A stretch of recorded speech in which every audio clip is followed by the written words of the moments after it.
కలిసి ఉమ్మడిగా అంటే చంద్రబాబు నాయుడు గారు, పవన్ కళ్యాణ్ గారు చంద్రబాబు నాయుడు గారి ఇంట్లో ఒక పత్రికా విలేకరుల సమావేశాన్ని ఏర్పాటు చేసి దానిలో ఏ ఏ స్థానాల నుంచి ఏ ఏ పార్టీలు పోటీ చేస్తున్నాయో ఒక పాక్షికమైనటువంటి లిస్టును రిలీజ్ చేశారు. ఒకటైతే చాలా క్లారిటీ ఇచ్చారు. జనసేన అనే రాజకీయ పక్షం 24 శాసనసభ స్థానాలకి 3 పార్లమెంటు స్థానాలకి మాత్రమే పోటీ చేయబోతుంది అనేది. ఇంకొకటి రహస్యంగా పెట్టారు. మరి అది నిజమో ఒట్టిదో, భారతీయ జనతా పార్టీ కూడా ఈ పొత్తులో ఉంది అని చెప్పారు. కానీ వెనక సింబల్స్ వేసింది గ్లాసు సైకిలే వేశారు లోగోలో. పొత్తులో ఉందో లేదో వాళ్ళు చెప్పటం తప్ప భారతీయ జనతా పార్టీ వాళ్ళు మేము పొత్తులో ఉన్నామని ఇంతవరకు చెప్పలా. మేము జనసేన కలిసి పోటీ చేస్తున్నాం అన్నారు తప్ప మేము తెలుగుదేశము జనసేన పోటీ చేస్తున్నామని చెప్పినటువంటి సందర్భమే లేదు. కానీ వీళ్ళిద్దరూ మాత్రం భారతీయ జనతా పార్టీ మాతో పొత్తులో ఉంది, 5 సీట్లు కూడా ప్రకటిస్తామని చెప్పారు. సరే, ఉండా మాకేం అభ్యంతరం లేదు, లేకపోయినా మాకేం అభ్యంతరం లేదు.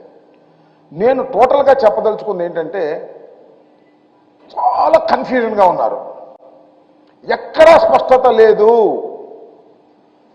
పొత్తులో మాత్రం స్పష్టత ఉంది. ఇవాళే కాదు, నారా చంద్రబాబు నాయుడు గారిని స్కిల్ స్కామ్లో 52 రోజులు జైల్లో పెట్టిన రోజునే పవన్ కళ్యాణ్ గారు ఎగేసుకుంటూ వెళ్ళి రాజమండ్రి సెంట్రల్ జైల్లో ఆయన పలకరించి బయటకు వచ్చి మేము పొత్తుతో వెళ్తున్నామని చెప్పాడు. అప్పుడు సీట్లు కూడా లేదు, ఏమీ లేదు.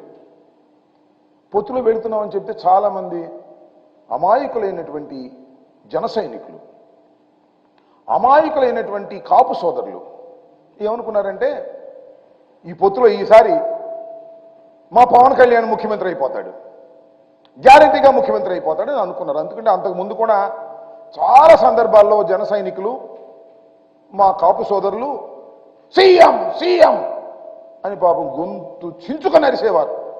ఈసారి ఎలా అయినా సరే సీఎం అవుతాడు మా పవన్ కళ్యాణ్ అని. చంద్రబాబు నాయుడుతో కలిసిన తర్వాత గ్యారంటీగా సీఎం అయిపోతాడని ఒక భ్రమంలో పడ్డారు.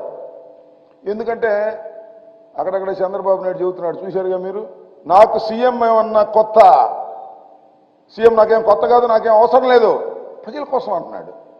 ప్రజలంటే పవన్ కోసం అనుకున్నారు కొంతమంది అమాయకులు. 60 సీట్లు అన్నారు, 70 సీట్లు అన్నారు. 3వ భాగంతో పోటీ చేస్తామని ఈ పవన్ కళ్యాణ్ గారే చాలా అట్టహాసంగా ప్రకటన చేశాడు. అందరూ చాలా ఉత్కంఠతో ఎదురు చూశారు, ముఖ్యంగా జన సైనికులు. మా పవన్ కళ్యాణ్ 60 70 తీసుకుంటాడు. 2 సార్లు చంద్రబాబు నాయుడు గారు ఇంటికి వెళ్ళాడు, ఇంటికి వెళ్ళి చర్చించాడు, ఒక్కడే సింగిల్గా కూడా కాలేజీకి చర్చించాడు, గ్యారంటీగా 70 పట్టుకొస్తాడన్నారు. ఎన్ని పట్టుకొచ్చాడు? 24 అసెంబ్లీ సీట్లు, 3 పార్లమెంటు సీట్లు.